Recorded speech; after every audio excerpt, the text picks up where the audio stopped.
So Ed has graciously offered me the opportunity to welcome you all to North Plainfield. I am Peg Schaefer, the chairman of the Somerset County Democratic Organization.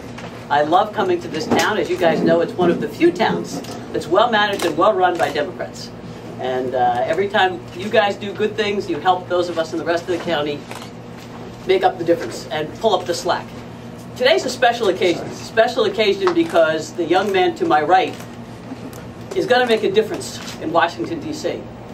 He stands for everything that's missing in the Republican who's been serving this district. The Republican who's been serving this district doesn't care about jobs. He doesn't care about small businesses. He doesn't care about the seniors, and he doesn't care about the young people.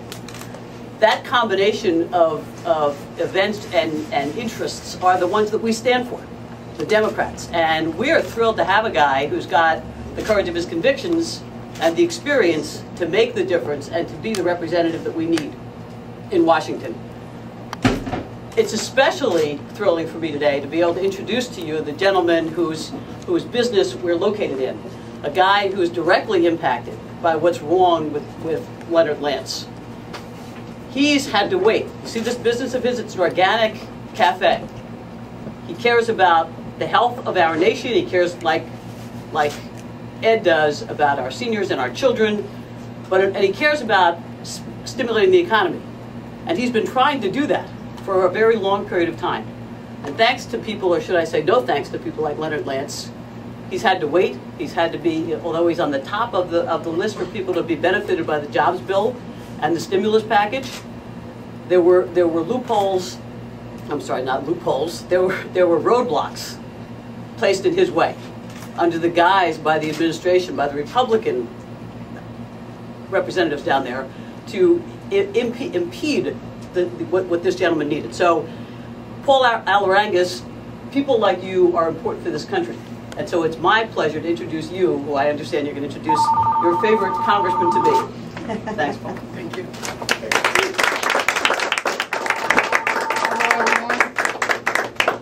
Jess, if you want to handle the phones, thanks. Welcome to Organigaya Café. My name is Paul Alirangues. Thank you for coming. On December 9, 2009, the House of Representatives passed the first version of what has now come to be known as the Jobs Bill. H.R. 4213, also known as the American Workers, State, and Business Relief Act of 2010, provided $31 billion in tax relief, which included more than $5 billion in individual tax relief and more than $17 billion in business tax relief.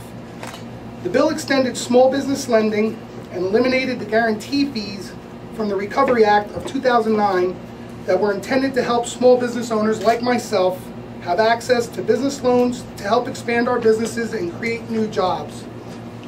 It also extended COBRA and unemployment benefits for the unemployed, expanded disaster relief, and helped to shore up troubled pensions. The tax incentives, the majority of which were intended to help small businesses like mine, also encouraged charitable contributions, provides community development incentives, and helps support energy efficiency and other environmental initiatives. And it did all that without adding one dime to the federal deficit. The bill passed the House with overwhelming Democratic support, but Leonard Lance, my congressman, voted against it. The bill passed the Senate on March 10th of this year.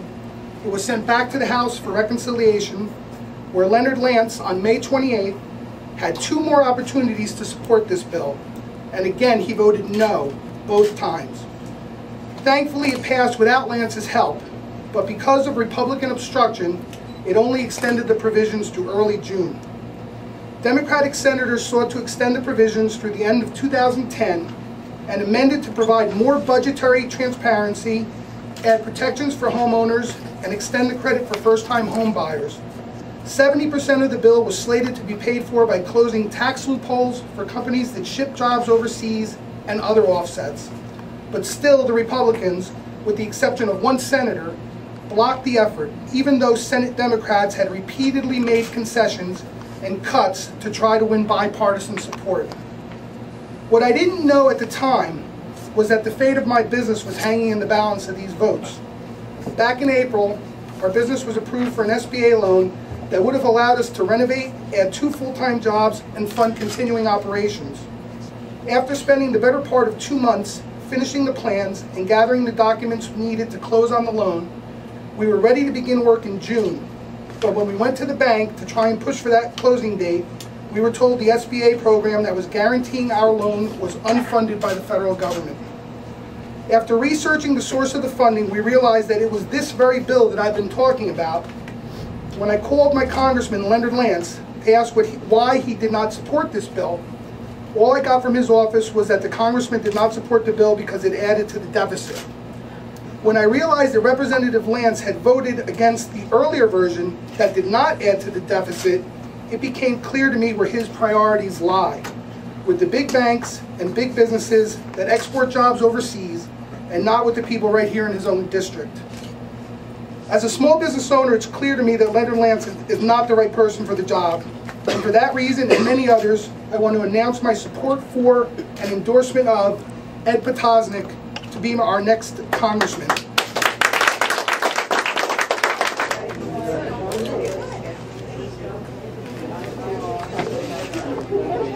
I don't know where to look. There's a little pose, right? Just look. Bad. It's negative. Don't worry about the podium. The podium's not. You had a good match. I love you trying to be an outsider.